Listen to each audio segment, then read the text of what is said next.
আজকে আমি দেখো আজকে আমি দুধ সরা পিঠে তৈরি করব।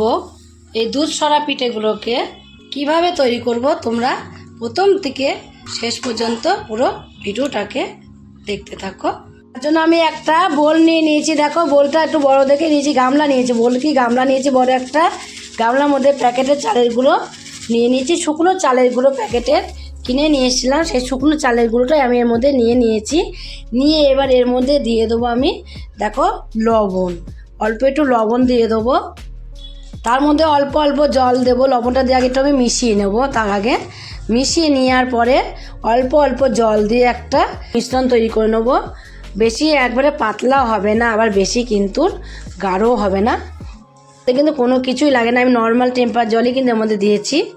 হাত দিয়ে ভালোভাবে আগে মিশিয়ে নিতে হবে। দেখো পাতলা ব্যাটারটা কিন্তু আমার একদম রেডি হয়ে গেছে। তোমরা দেখলে বুঝতে পারছো যে পাতলা ব্যাটারটা আমি কিভাবে রেডি করেছি। এইভাবে আমি তুলে আঙুলে করে দেখো তুলে দিলাম, কিন্তু আঙুলে কিন্তু হালকা করে লেগে আছে একটা। এইভাবে কিন্তু পাতলা ব্যাটারটাকে রেডি করতে হবে। এই পাতলা ব্যাটারটা রেডি করে চালের গুঁড়ো আমি এবার এক সাইডে রেখে দেবো। চালের মিশ্রণটা করে এদিকে দেখো গ্যাসে একটা সরা বসিয়ে দিয়েছি। সরাটা আবার কতগুলো দেখো ছাঁচ আছে। এই সরাটার মধ্যে অনেক কটাই ছাঁচ আছে, 2, 3, 4, 5, 6টা ছাঁচ আছে। তার মধ্যে অল্প একটু তেল নিয়ে আমি সর্ষের তেল নিয়ে একটু ব্রাশ করে দিলাম, হালকা করে একটু সর্ষের তেল ব্রাশ করে দিলাম। আগে ভালো করে আমি গরম করে নিয়েছি। গরম করে নেওয়ার পরে ব্রাশ করে নিয়েছি। ব্রাশ করে নেওয়ার পরে এবার যে মিশ্রণটাকে আমি চালের গুঁড়ো দিয়ে তৈরি করে রেখে দিয়েছিলাম সেই মিশ্রণটাকে এইভাবে দিয়ে দেবো। এই ছোটো ছোটোগুলো কিন্তু দেখবে খুব ভালো লাগে। অনেকেই আছে বড় বড়গুলো কিন্তু তোমার হলো একটা খোলা তাতেও করে। আমাদেরই তো একটা খোলাই আমরা করি, এটাই করি না, কিন্তু এটা আমার খুব ভালো লাগলো বলে এই খোলাটা আমি নিয়েছিলাম। নিয়ে এই ছোটো ছোটো পিঠে করবো বলে 6টার মধ্যে আমি কিন্তু দিয়ে দিলাম। 6টার মধ্যে দিয়ে এবার কী করবো, যে ছড়ার ঢাকনাটা এইভাবে দিয়ে ঢাকা দিয়ে দেবো। ঢাকা দিয়ে কিছু সময় রেখে দিলেই কমপ্লিট হয়ে যাবে আমার সরা পিঠে। এবার আমি ঢাকনাটাকে তুলে দেবো। কিছু পর ঢাকনাটাকে তুলে দিয়ে এখন দেখো হয়ে গেছে কত সুন্দরভাবে। এগুলো আমাকে যে প্রথম পিঠেগুলোকে সব তুলে নেবো। কত সহজে উঠে আসলো। দুধটাগুলো তৈরি করে তারপর দুধে ভিজাবো। এগুলোকে এবার নামিয়ে দেবো। দেখো সবগুলোকেই তুলে নিয়েছি। তুলে নিয়ে আবারও আমি একটুখানি তেল ব্রাশ করে দিয়েছি। তেল ব্রাশ করে দিয়ে বাকি যেইগুলো আছে সেইগুলোকেও কিন্তু আমি একই রকম করে কমপ্লিট করে নেব। আমি ওদিকে সমস্ত সরা পিঠেগুলোকে তৈরি করে রেখে দিয়েছি এক সাইডে তৈরি করে রেখে দিয়ে তারপর এদিকে দেখো গ্যাসে একটা কড়াইয়ের মধ্যে কিছুটা দুধ বসিয়ে দিয়েছি। দুধটা এখন আমি একটু ভালোভাবে জাল দিয়ে নেবো। এটা আমি লিকুইড দুধই দিয়েছি। এখানে 4টে এলাচ আমি দেখো মুখগুলোকে ছাড়িয়ে নিয়েছি। এরকম একটু ফাটিয়ে নিয়েছি মুখগুলোকে মুখগুলোকে ফাটিয়ে নিয়ে এবার 4টে এলাচি এর মধ্যে দিয়ে দেবো। দিয়েও একটু ফুটিয়ে নেবো দুধটাকে। এলাচের বদলে কিন্তু একটু এলাচের গুঁড়োও দিয়ে দিতে পারো এর মধ্যে। দুধটা কিন্তু ভালোভাবে আমি ফুটিয়ে নিয়েছি। কতটা মোটা সর পড়েছে দেখো। দিয়ে দেবো আমি পাটালি গুড়। এই পাটালি গুড়টাকে এর মধ্যে দিয়ে দেবো।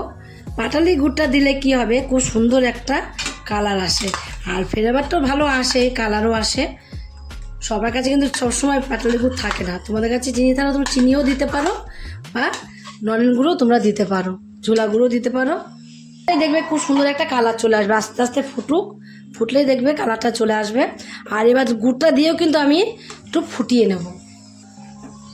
দেখো কালারটা চলেও এসে নাড়তে নাড়তে কিন্তু আমার গুড়টা দিতেই নাড়তেই কালার চলে এসেছে। কত সুন্দর একটা কালার। এই পিঠেগুলোকে আমি তৈরি করে রেখে দিয়েছিলাম সরা পিঠে। দেখো এই পিঠেগুলোকে কি করব, একটা একটা করে এইভাবে দুধের মধ্যে দিয়ে দেবো। এই দুধ সরা পিঠেগুলো এতটা ভালো লাগে, তোমরা যারা করে খাওনি তারা একদিন করে খেয়ে দেখবে। এই অনেকে কিন্তু বড় সরাতে বড় একটা করে সরা পিঠে করে, আর এই ছোট ছোট সরা পিঠেগুলো কিন্তু খেতে বেশি ভালো লাগে। তো পিঠেগুলোকে আমি কিন্তু এইভাবে দিয়ে দিলাম। দিয়ে এবার একটু ফুটিয়ে নেব। সরা পিঠেগুলো দিয়ে কিন্তু ওপর থেকে নাড়লে হবে না, যেমন সব এরকম হাতেই করে একটুখানি আমি এরকম খুন্তি দিয়ে হালকা করে নেড়ে দেবো।